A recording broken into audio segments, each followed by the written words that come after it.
Hi hello అందరికి నమస్తే.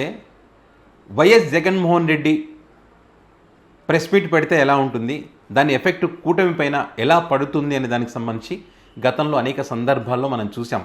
జగన్మోహన్ రెడ్డి అసెంబ్లీకి వెళ్ళకపోయినప్పటికీ కూడా మరి అసెంబ్లీ సమావేశాలకు సంబంధించి వాళ్ళు ఏదైతే అసెంబ్లీలో చెప్పారో ఆ విషయాలన్నింటికి సంబంధించి విత్ ఎవిడెన్స్ సహా ప్రతిదీ కూడా చాలా క్లియర్గా ప్రజలకు అర్థమయ్యే విధంగా జగన్మోహన్ రెడ్డి వివరించినటువంటి పరిస్థితి, దానికి సంబంధించి అటువైపు నుంచి ఆన్సర్ కూడా లేనటువంటి పరిస్థితులు మనం చూసాం. ఎందుకంటే జగన్మోహన్ రెడ్డి గారు ప్రతిదీ కూడా డేటా పెట్టుకొని మాట్లాడతారు.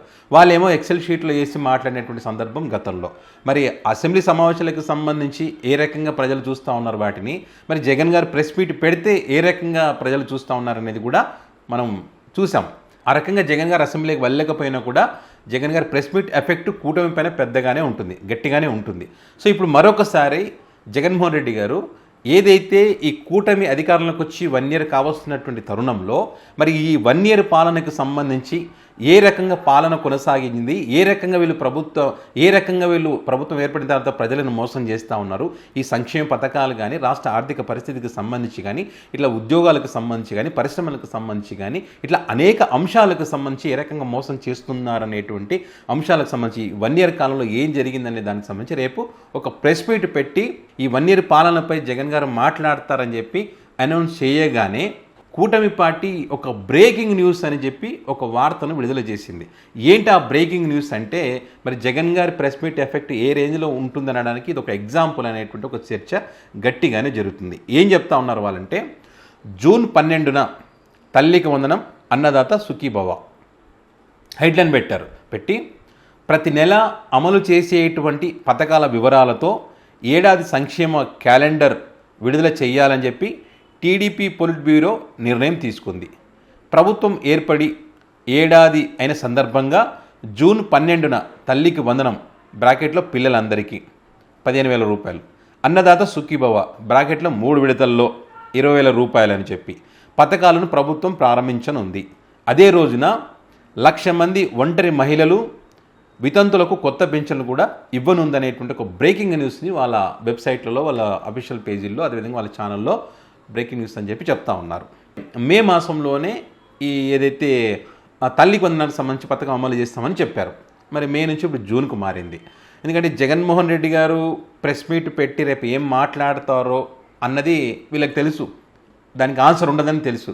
సో దానికంటే ముందు మనం కొన్ని గంటల ముందే ఇది రిలీజ్ చేసేసాం అనుకోండి, ఇక జగన్ గారు రేపు ఏమైనా మాట్లాడినా కూడా మేము అమలు చేస్తామని చెప్పినప్పటికీ కూడా జగన్మోహన్ రెడ్డి ఈ మంచి ప్రభుత్వాన్ని బదనాం చేయడానికి, ప్రజలను తప్పుదో పట్టించడానికి ఈ రకంగా ప్రెస్ మీట్లు పెట్టి సరైనటువంటి పాలన జరగకుండా జగన్మోహన్ రెడ్డి అడుగడుగున అడ్డుపడుతున్నారని చెప్పడానికి ఇది రిలీజ్ చేసినట్టుగానే కనిపిస్తూ ఉంది. మళ్ళీ అదేవిధంగా వీళ్ళు ఏదైతే తల్లికి వందనానికి సంబంధించి ఇంట్లో ఎంతమంది ఉంటే అంతమందికి అని చెప్పారు, మరి ఇప్పుడు సాధ్యం కాదు అని చెప్తా ఉన్నారు. మరి అంతమందికి ఇస్తారా, అదేవిధంగా ఒకటేసారి ఇస్తారా? మన చంద్రబాబు నాయుడు గారు చెప్పినట్టు ఇన్స్టాల్మెంట్ పద్ధతి ఆలోచిస్తున్నామని చెప్పారు కదా, మరి ఇన్స్టాల్మెంట్ పద్ధతిలో ఇస్తారా అన్నది చూడాల్సింది. అదేవిధంగా అన్నదాత సుఖీభవకి సంబంధించి జగన్ గారు గతంలో 2 విడతలుగా ఇస్తే వ్యతిరేకించినటువంటి వీళ్ళు మరి ఇప్పుడు 3 విడతల్లో అంటున్నారు. మరి అది కూడా కేంద్రం ఇచ్చినటువంటి దాంతో కలుపుకోలేని చెప్తా ఉన్నారు. పోనీ మరి ఇదైనా పూర్తి స్థాయిలో అమలు చేస్తారా అన్నది మాత్రం చూడాల్సింది. ఎందుకంటే చంద్రబాబు నాయుడు గారు ఇప్పటికే ఈ పథకం అమలు చేయాలంటే రాష్ట్ర ఖజానా ఖాళీగా ఉంది, చేయాలని నాకు ఉంది, కేంద్రం నుంచి ఏదైనా నిధులు వస్తే అవి అమరావతికి వాడతాను తప్పి వేరే దానికి వాడనని చెప్పి చంద్రబాబు నాయుడు గారు పదే చెప్తున్నటువంటి క్రమంలో మరి గతంలో కంటే జగన్మోహన్ రెడ్డి గారు ఇస్తున్న దానికంటే ఎక్కువ ఇవ్వాల్సినటువంటి పరిస్థితి అన్నదాత సుఖీభవ కానీ, అదేవిధంగా ఈ తల్లికి వందనానికి సంబంధించి కానీ, అంటే జగన్ గారు గతంలో చెప్పడం జరిగింది, ఎక్కువ ఇస్తే మన రాష్ట్ర బడ్జెట్ ఇవన్నీ కూడా సరిపోవు, ఇంకా ఎక్కువ అప్పులు అయ్యేటువంటి అవకాశం ఉందని జగన్ గారు చాలా క్లియర్గా చెప్పారు. చంద్రబాబు నాయుడు గారు సంపద సృష్టిస్తా అని చెప్పారు. మరి ఇప్పుడు సంపద సృష్టిస్తున్నారా? అదే చంద్రబాబు నాయుడు గారు అంటున్నారు కదా, సంపద సృష్టించే మార్గాలు మీరే చెప్పండి, చెవులో చెప్పండి అంటున్నారు కదా. అంటే సంపద సృష్టి లేదు, మరి ఆ రాష్ట్ర ఆర్థిక పరిస్థితి కూడా బాగాలేదని ఆయన చెప్తా ఉన్నారు. మరి ఏ రకంగా అమలు చేస్తారన్నది ఇక్కడ క్వశ్చన్ మార్క్. సో వీటన్నిటికి సంబంధించి రేపు జగన్మోహన్ రెడ్డి గారు ప్రెస్ మీట్ పెట్టబోతున్నారు. ఈ ప్రెస్ మీట్ నుంచి తప్పించుకోవడానికి ఇది చెప్పినట్టుగా ఉందనేటువంటి ఒక చర్చ కూడా గట్టిగానే జరుగుతూ ఉంది. మరి చూడాలి రేపు ప్రెస్ మీట్లో జగన్మోహన్ రెడ్డి గారు ఏం మాట్లాడతారు, దాని తర్వాత వీళ్ళు ఖచ్చితంగా ఏం చెప్తారు.